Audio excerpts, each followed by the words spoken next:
Joseph James Hartman. In this series, Janiece shares her journey through trauma, injury, illness, mental imbalance, addictions, suicide, self-harm, gender identity, battered by religion, and identity. Discover a world seldom seen or experienced by most people. Janiece takes us on a journey as she guides us through the desires, fears, failures, hopes, and victories she faced. Through her eyes, others can see how to face these challenges with hope, understanding, determination, and encouragement, no matter how devastating one's future looks. It truly is one of the greatest miraculous stories in our generation. For friends, families, churches, or groups that are reaching out to others, her story will provide necessary insight in how to help. For victims, they will find answers. If you haven't read her biography yet, you may want to get one, as it goes more into detail about her life, as well as provides the documentation behind the story. Visit our website at sentenceofdeath.destinedforlife.com for more information. Thank you. I didn't really care much for the boys or anything when others were normally starting to look that direction. And so I thought that was kind of strange that I wasn't like them, and I didn't understand why they were changing, the girls, and it didn't make sense. But I always really enjoyed hanging out with the guys anyhow. They had more fun. They didn't mind getting dirty. They didn't have to go home all the time and change. And it was like, yeah, we just keep playing. You gotta go to the bathroom. Hey, can I use your bathroom? And we just do that. Or if there was bushes, whatever.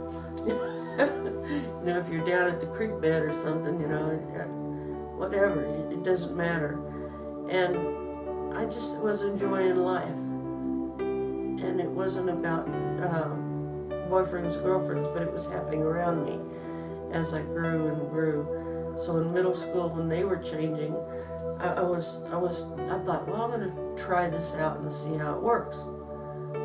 See if it doesn't feel right, it doesn't seem right, but I'll try it. So I had a boyfriend for about that long. Anyway, and it was like, no, not my thing. And so then it was time, and I was in high school, and girls and guys were really dating. They were out there dating, and I didn't really care to. It didn't matter. I just wanted to be. I didn't have that same desire. And I started noticing that I was noticing girls, and so I started talking to God. And I said, you created me. There's nothing in this world you haven't created. And you can either, would you please change my mind or my body? Something's got to give, because this isn't right, and I feel like I'm a freak. And I don't belong. And so please, please. And so this was my regular outcry to the Lord.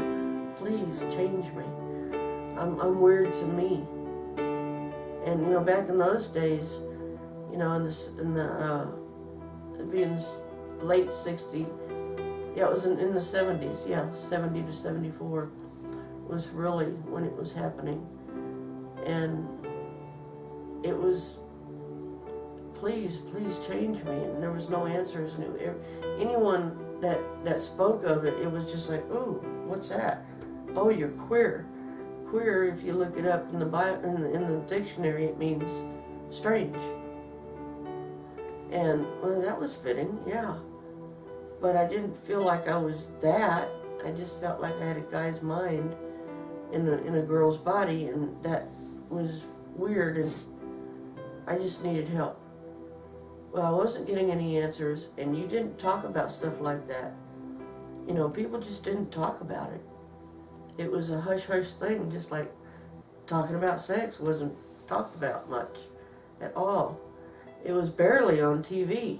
It was just barely starting to come out, and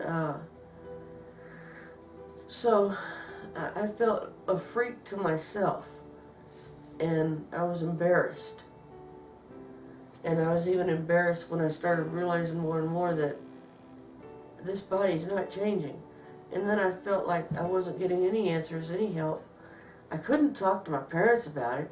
Couldn't talk to my sisters about it.